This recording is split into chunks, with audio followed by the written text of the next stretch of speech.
کیا یہی چہرے لے کے اٹھو گے؟ تو اس پر بھی روایت آئی ہے۔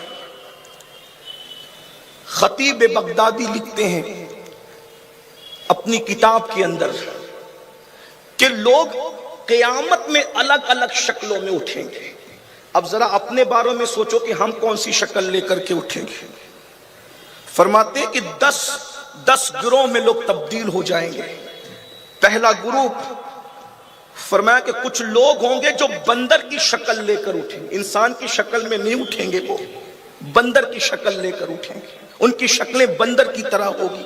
وہ کون لوگ ہوں گے؟ جو دنیا کے اندر چگل خوری کرتے تھے، چگلیاں کرتے تھے۔ آج کل لوگ تو اس کو گناہ سمجھتے ہی نہیں۔ چگلی کا مطلب ہوتا ہے ادھر کی بات سنی ادھر لگا دی، ادھر کی بات۔ آج 90% اختلاف اس امت میں چگلی کی وجہ سے ہے، اور حدیث پاک میں ہے کہ چگل خور جنت میں داخل نہیں ہو سکتا۔ پھر فرماتے ہیں، خطیب لکھتے ہیں کہ کچھ لوگ ہوں گے جو خنزیر کی شکل میں، سور کی شکل میں اٹھیں گے۔ وہ کون لوگ ہوں گے؟ تو فرمایا جو لوگوں سے رشوت لیتے ہوں گے، رشوت خور جو رشوت لیتے ہوں گے، وہ سور اور خنزیر کی شکل میں اٹھیں گے۔ پھر لکھتے ہیں کہ تیسرے قسم کے لوگ وہ ہوں گے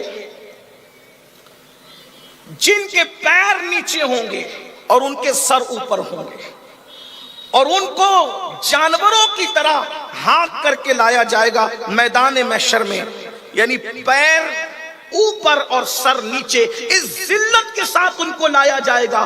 وہ لوگ وہ ہوں گے جو دنیا میں سود کھاتے تھے، سود بیاج کھاتے تھے۔ پھر کہتے ہیں کہ چوتھا طبقہ ان لوگوں کا ہوگا جو اندھے ہوں گے اور حیران ہوں گے، نابینا ہوں گے اور حیران ہوں گے۔ وہ کون لوگ ہوں گے جو اندھے اور حیران اٹھائے جائیں گے؟ تو قوم نے جن کو اپنے مقدموں کا فیصل بنایا تھا، حکم بنایا تھا کہ آپ ہمارے فیصلے کریں، لیکن انہوں نے فیصلے حق کی بنیاد پر نہیں کیا، بلکہ انہوں نے منہ دیکھ کر کے فیصلے کیے ہوں گے۔ ایسے فیصل، ایسے حاکم، ایسے فیصلہ کرنے والے اندھے اور حیرانوں پر